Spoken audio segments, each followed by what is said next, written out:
So, where do we go after all the international rugby we just watched? It's been great rugby. It's guess only one way to go, guys, and that's back to the URC. Let's go back to that one and focus on that one. We're in round two. Just lastly, I want to say the international rugby. I think the All Blacks had a good win against Australia. You can definitely see they're also developing in their team, and I do think Will Jordan is a fullback. That's all I'll say. But let's jump into this game. I've picked a game between the Bulls and Edinburgh to review, to react to the highlights, just purely because there was only the Lions game where the Lions won, and then this one with the Bulls. Considering a lot of teams are touring, so that is understanding.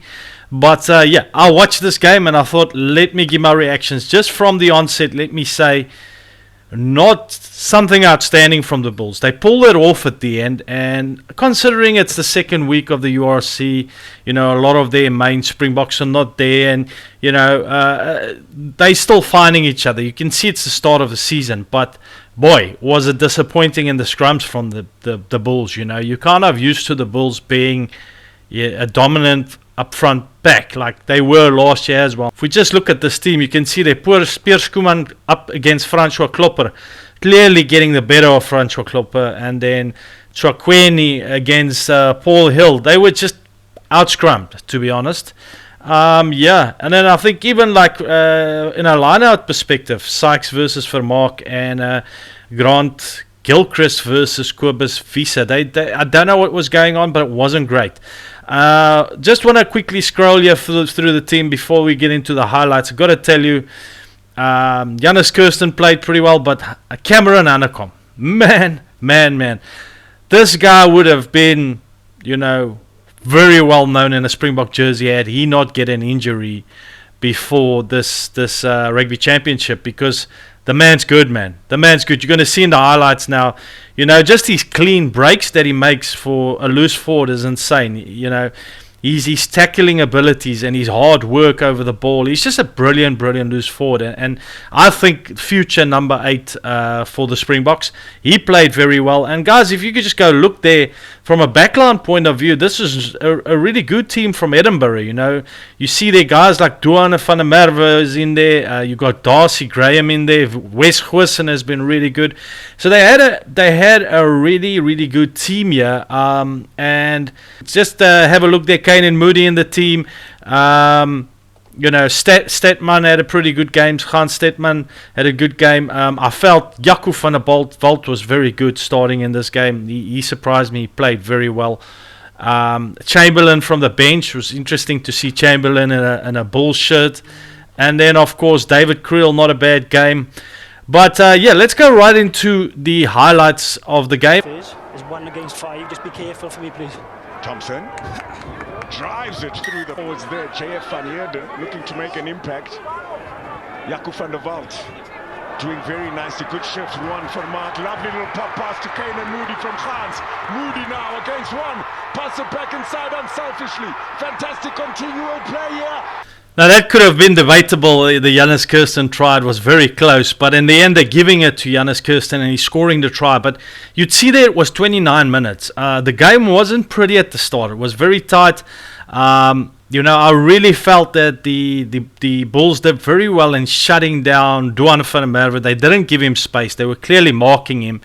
Generally, it was also interesting to see the two Van der Merwe brothers versus playing against each other. So Duane van der Merwe on wing and then Akker van der Merwe for the Bulls on hooker. And I had to say that I found that big brother teaching young brother something there at one point, where Akker van der Merwe actually on the line rips a ball out of Duane van der Merwe's hands. And I thought I enjoyed that quite a bit. But the thing is, the Bulls was not good up front. They were not good, struggling with lineouts and scrums to me. But then it took them quite a while, but then making this break, and that's again what's really exciting for me. And you can see Jake trying to also introduce that more expansive game, and he feels it's ready now. It's starting to develop. And I feel Hans Stetman is a really good distributor of the ball, and him with Byron Smith is really starting to look quite dangerous there in that combination. Jaco van der Walt also a very good fly-off. I'm surprised by his running abilities. And then, of course, at the moment, them having someone like a Kane and Moody there, and then David Creel, that is danger. You know, there's some serious danger there from an outside back perspective on the outside channel. So you could see they're beautiful. It looks similar to me when they ran the ball. The Bulls there eventually got it right. It looked a lot like the game we saw this weekend with the Springboks. It was really a beautiful move. Ran it, and it was great at the end how I saw that Kane and Moody kept it alive. And then, of course, then eventually, well, somewhat debate the try, but Janus Kirsten just getting that ball down. And the first try on the board, and at this point already Edinburgh had gotten a penalty. Gets through the turnstile. Same side. Marcel Coutier to Jaco van der Walt. He's got some space here now. He's got David Gill on his outside. Won't need him. I mean, firstly, let me say, take nothing away from Jaco van der Walt. How clever was he to see ran it? And with that said, I've got to say, shocking defense by Edinburgh. For Van der Walt to be able to run around all those guys like that and score was kind of phenomenal, but at the same time very poor from Edinburgh. So then scoring a great try. Jaco van der Walt really had a great game in this game right through while he was playing. I really felt he had a very good game, and he kind of, some people might have debated if it should be Chamberlain or him, but definitely showing that he's the guy to start with. Back towards the short side. Here's Duan van der Merwe. Finally gets them go forward, and he's a tough man to bring down. 2 meters short. Van der Merwe. Here's the penalty as well. Ali Price looking to tap it quick. Had a team on in, you haven't rolled, you've given your time man the ball. Chaos controlled by Ben Breakspear. And this boy is just so aggressive. You see blood all over his face. Cameron Hanekom. And unfortunate one to be, you know, getting a card for that. It was a bit harsh, but I mean, geez, okay. I got the card, but damn, this guy really does play well. Very impressed with Cameron Hanekom. Short line out works nicely. That's Sykes at the front. Set up the Maul as well. The Vodacom Bulls looking to push them to the side, but it's a fantastic work at the front, and Edinburgh get a try. Now Edinburgh hitting back with that rolling maul, and again, kind of shocking from a Bulls, you know, rolling maul perspective. But it was weird. The whole game was kind of, I don't know, it was back and forth, and it was very quiet at the start, you know, and then suddenly towards the end, I'd say from about a 30th minute since the first try was scored, it just suddenly became a very competitive and exciting game. There it is. He's got the points as well. The Bulls was very poor in their, you know, just discipline. We're conceding penalties right through this game, and kind of in a way keeping Edinburgh in the game, because Edinburgh didn't look great for me. Considering they are touring and altitude and all those things. But, I mean, they weren't looking great, and the Bulls was just keeping them in the game with very, you know, poor discipline right through the game. Easy take for Wes Goosen. Great pass as well. Great line. Darcy put on his back. Let me tell you, that hit from Mornay Smith, I think you sort of felt it shatter right through the screen. Oh man, he punished Darcy Graham. He read him so well, and you know, that was a, you know, it's just one of those hits. It should be on the highlight reel of the URC biggest hits for this year, I'm sure. Yeah. And he had to make this tackle because it was a dog-legged line that they had. Not connected, but look at the technique. Getting underneath and using his right shoulder. Now let me say, perfect technique, but I think they were getting so frustrated because, man, something was just not working in those scrums, and he's just decided, I've got to take up my frustrations, and he takes it out on a guy about half his side. Looking nicely as well because of that experience. Here comes Ben Vellacott on the blind side. He's grounded through. It's a foot race now. Look at Vellacott go. Almost. Now, very good there from Vellacott. If he had to score there, this game could have gone a different way, because it would have shifted that momentum with Edinburgh, and I think it could have been really dangerous. But good cover there from Boeta Chamberlain, where he just had come onto the field and had to really cover that one. It is about attacking this. Penalty increasing against us. It's a third scrum penalty against the loose head. It's a yellow card.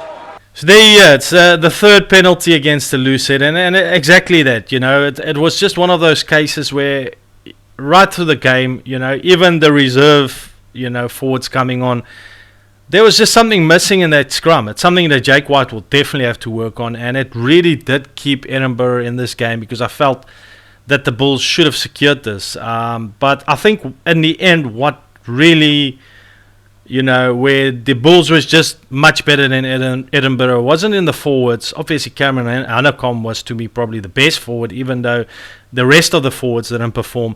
But the back line of the Bulls was just brilliant in their clean breaks and just their ability to move the ball and actually run with it. And they've been like that for the last 1 or 2 years, especially last year as well. A very dangerous back line.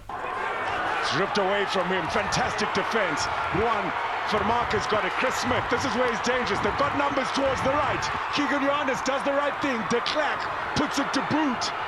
Here's Buta Chamber. Now, I just want to interrupt there. There's more that happens, but firstly there you could see the intention was to say, okay, I'm going to boot it down. If we can get it back, we can score a try, but if we don't, I get the 50-22. So that's why at the start I thought, why is he overcooking this kicking it so hard? But then I realized he was actually saying, I'm going for the 50-22, but if we can run it in and score the try, we go for it. But let's keep watching. About the 50-22 there. Right, he's already got the 50-22. And playing it quickly. Here come the Vodacom Bulls, they'll get it. Kane and Moody. So that they can play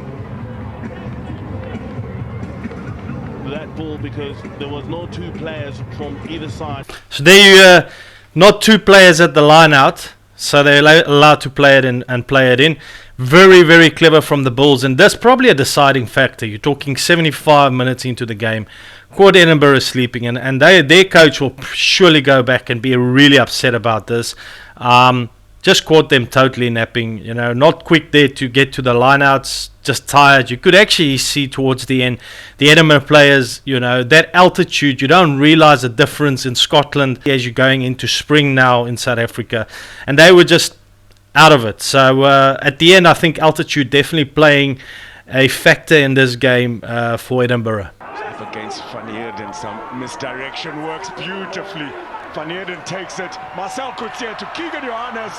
That's all she wrote. So the Bulls winning it by 6 points in the end. It doesn't look too bad, but you got to say it was never like a convincing game. But never, it doesn't matter. They got the points for the home game.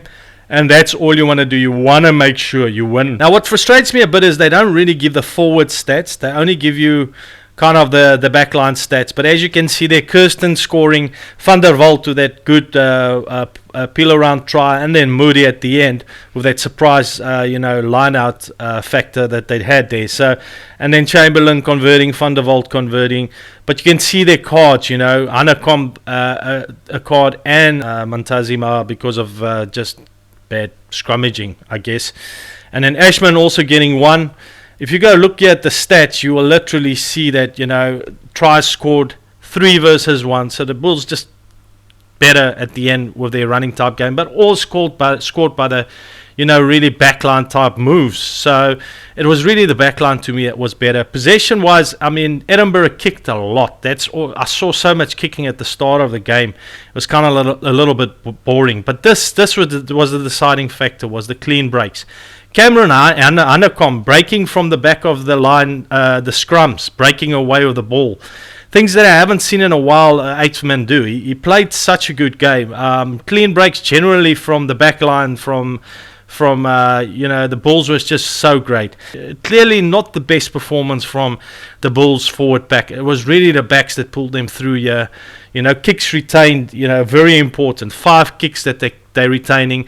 What do I make of the game, guys? I don't know what to make of this game. It's a start game. It's the start of the year. I don't think you can make too much of it. What you can say as standout player was, to me, again, like Cameron Anacom was so good. But also Van der Walt, you got to mention, had a very good game. To me, a bit of a shocker, the touring teams. It still seems like South Africa is still struggling to win games away.